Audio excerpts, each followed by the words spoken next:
Hi, and welcome to a new tutorial video for the Lonely Mountain Snowriders level editor. Today we are going to go over the basics of the Paths tool. If we go to our terrain tools, our third tool is the Paths tool. At first, it will be mostly empty since you will have no paths in your level. To add your first path, just click the Add Path button. And now we have our first path. Our path list will stand right on top of the Add Path button. So if we were to add another path, it will go in between path 1 and the Add Path button. We can remove the extra path by clicking on the trash icon. We can rename our first path by clicking on the brush icon. We could call it something like initial path. Renaming your paths mostly serve for organization purposes, so they are easier for you to find. When we created our second path, we deselected our first one. To select it again, just click on its name on the path list. Alternatively, you can also click on the physical path itself in the viewport. That will select the path as well. To move a path, you can use the movement gizmos. That is, these three arrows in the middle of our path. We can move our path along one axis by using the arrows, that being X, Y, and Z. Or we can use the squares to move it along one plane that is excluding the axis of its corresponding color. So for example, the green square will move it around the X and Z axis, but will exclude the Y. We can use the movement gizmos to place our path where we want our trail to start. Right now, I would like it to start a bit higher in our mountain. Around there. We can click our rotation icon next to the tools window here, or press E to switch to the rotation gizmo. With this, we can rotate our path around. If we want to go back to our movement gizmos, we can click on the movement icon or press W. We can also move a specific path point instead of moving the whole path together. For that, let's just click on one of the points. Now we have our path point selected.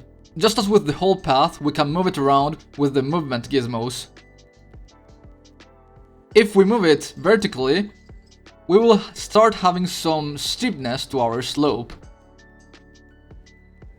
Let's now have a look at the path's width. The path's width is defined by these two purple dots. We can use the purple dots to make the path wider at that specific path point. We can also assign a manual value in the tools window. Here, let's say 20. If you hold Ctrl while moving the purple dots, both sides of the path will be modified simultaneously by the same value. We can also modify multiple path points at the same time. For that, we are going to have to multi-select them. For this, you just have to hold Shift and click on your other path point.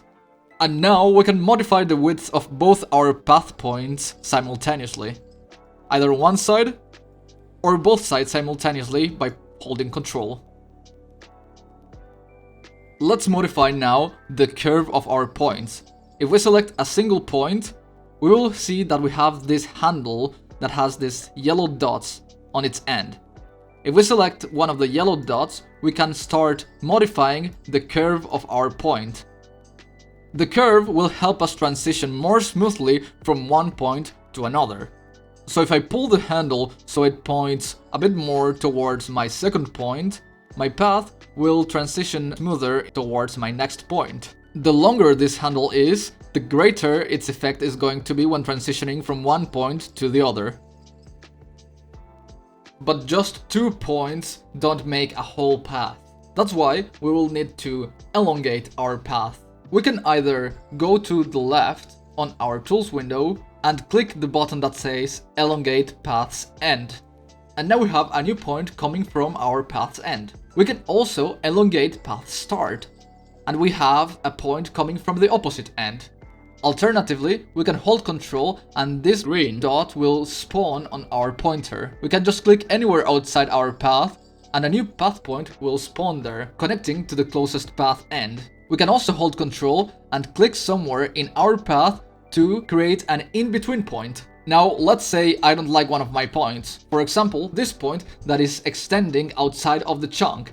If a path point is outside of the chunk, it will not create a path since there is no terrain to modify. So we could just go and delete this point. You can either select it and press delete. Alternatively, we can also delete a path point by holding Ctrl and clicking exactly on that path point. And it's gone. As you can see, since that was an in-between path point, the path automatically reconnected from its previous point to the next point. Now, with this knowledge, let's make one path that would be nice to ride on.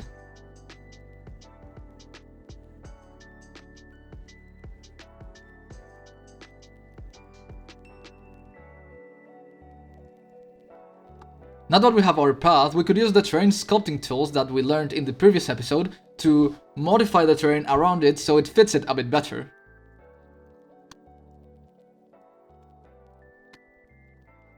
If you're happy with how your path is looking, you can bake it into the terrain.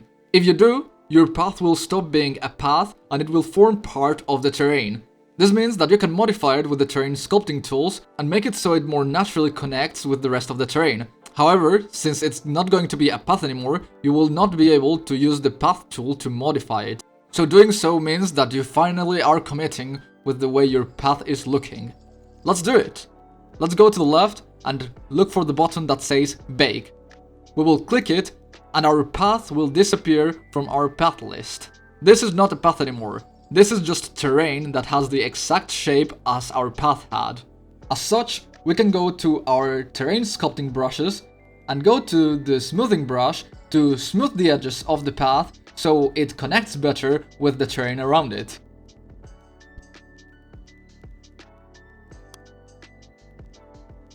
With that, we ended with a path baked into the terrain, which will be your main tool to create the ideal riding slopes for your trails.